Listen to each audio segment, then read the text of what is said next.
తెలంగాణలో రాబోయే రోజులలో బహుజన సామాజిక న్యాయం కోసం ఒక వేదిక ఏర్పాటు కాబోతున్నది. మీరు చేయబోతున్నారు. యెస్. లోకల్ బాడీ ఎలక్షన్‌లో పోటీ చేస్తారా?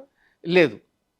ఎందుకంటే, మనం మన సమాజాన్ని సమాయత్తం చేయకుండా ఎన్నికలకు పోవడం వలన ప్రయోజనం లేదు.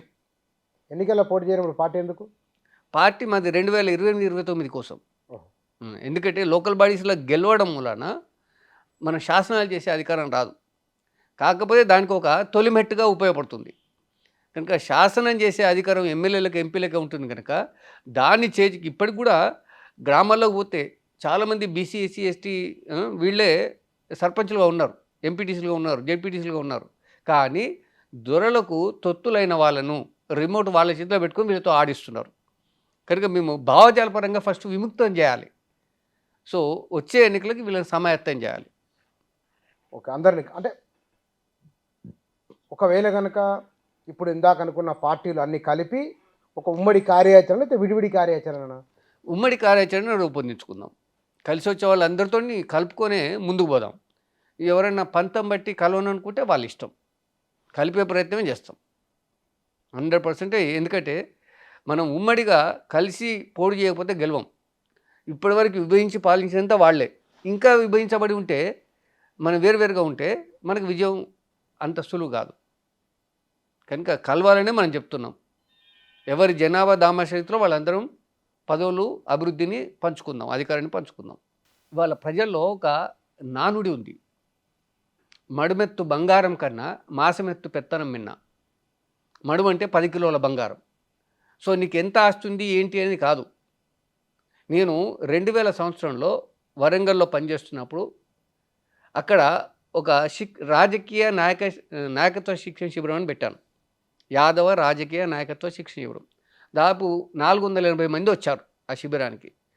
వచ్చినాక అప్పుడు కంచెలయ్య, సింహాద్రి, నేను, అక్కడ డాక్టర్ రాజారాం, సంపత్ రాజారాం అని ఉండే. సో మేమందరం కలిసి వాళ్ళకు శిక్షణ బోధించాం.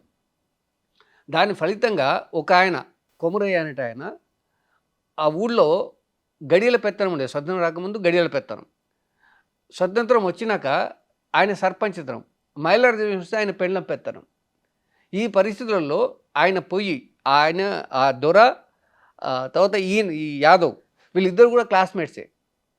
అయితే పెద్ద బాల శిక్ష చదువుకున్నప్పుడు.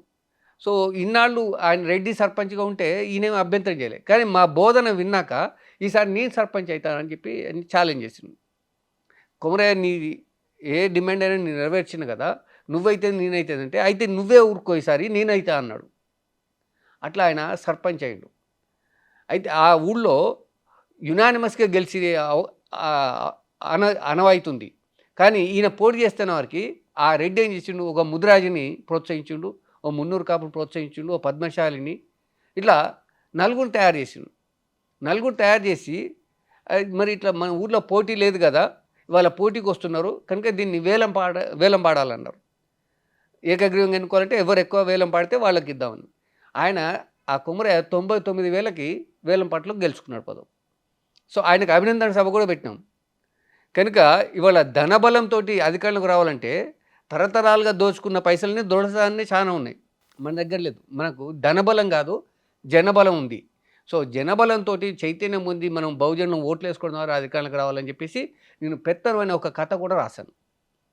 అది 2012లోనే రాస్తున్నాను.